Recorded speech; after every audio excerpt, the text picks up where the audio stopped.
welcome to this masterclass on power hitting. Not from me, from the great man Kumar Sangakara. He's going to take us through it. Kumar, just first of all, just give us one of the keys to power hitting, just one thing that people can take with them throughout this demonstration. Well, number one, if you see the modern day cricketers, they're all athletes. Get in the gym, work hard, lift the weights, because a strong core, strong body, strong muscles really make an impact and make a difference in terms of hitting sixes. The other thing is a lot of cricketers nowadays practice their hitting so that they can access the offside, they can access the ball that's full, they can access the short ball even from here and go squarer, and if it gets bigger on them, they can actually swivel from there and guide it behind square.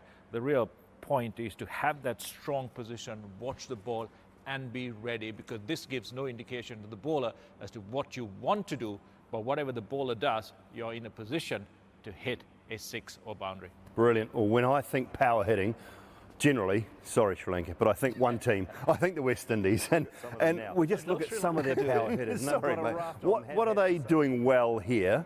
I mean, moving around the crease, yes, but we're just seeing some long ball hitters and different varieties of it. Yeah, I love watching the West Indies.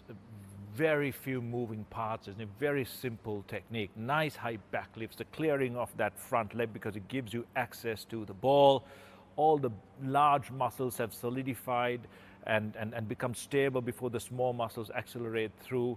And it's like a boxer, isn't it? That back hip, that shoulder, the pivot of that back foot, all going to the ball, through the ball.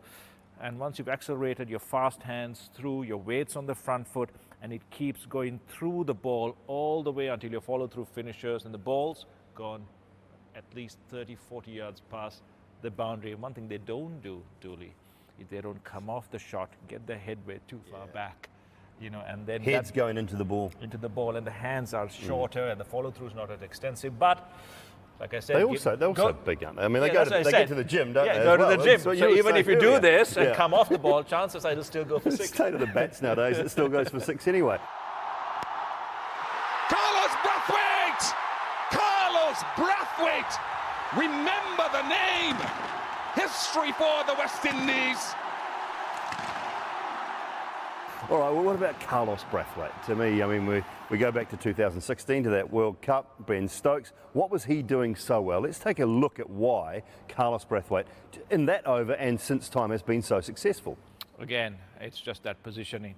Very still head, very few in terms of movements. Look at the height of that back lift, nice, wide, powerful base, because that allows for your weight to transfer, your hands to come through, and look at that arc at the bat. The momentum built up from that height, accelerated through the ball. The head never moves. He never shortens his follow through in terms of coming off with the weight from the point of impact. And the rest was T20 history. And also the importance maybe of not bowling continuously in the slot. The slot, we're going to talk about the slot, because the slot is where so many of these players, and they don't have to be big players, score their runs. Move forward a few years to the 2019 World Cup. We'll take a look at England's Jason Roy and runs scored in the slot. The batsman has so many options as well. He has options to go offside. He has options to maybe go leg side, options to go down the ground straight as well. 30% of Jason Roy's boundary percentage in that World Cup was balls in the slot. Yeah, the red zone, isn't it? Every bowling meeting in one day or T20 cricket, don't bowl there, don't bowl there. The fuller the ball is, sometimes you have an abbreviated follow through going past the points of interception, but it just makes it so easy. Why? Because the ball stays at a constant height. The most comfortable height for batsmen to hit sixers at is that height where it pitches in the slot, rises up wherever you want to hit it. So I think batsmen try and put pressure on the bowlers to make them bowl there, and bowlers have come up with so many varieties and tricks to make sure that they make life as difficult as possible for the batsman. That's why practice is important. Make sure you cover your bases, practice at high intensity, and think of hitting sixers from wherever the ball pitches. Stay in that neutral position, stay in that powerful position. And that's the one thing I like about what you said right at the start, that neutral, powerful position. We both love the game of golf, and I think it's very similar. Get that strong base. Yes, you can open that front leg. Whether it be bat or golf club, I think it's very, very similar. Strong base, powerful through, down the ground. If you practice that, you practice it well, you'll hit plenty of long balls.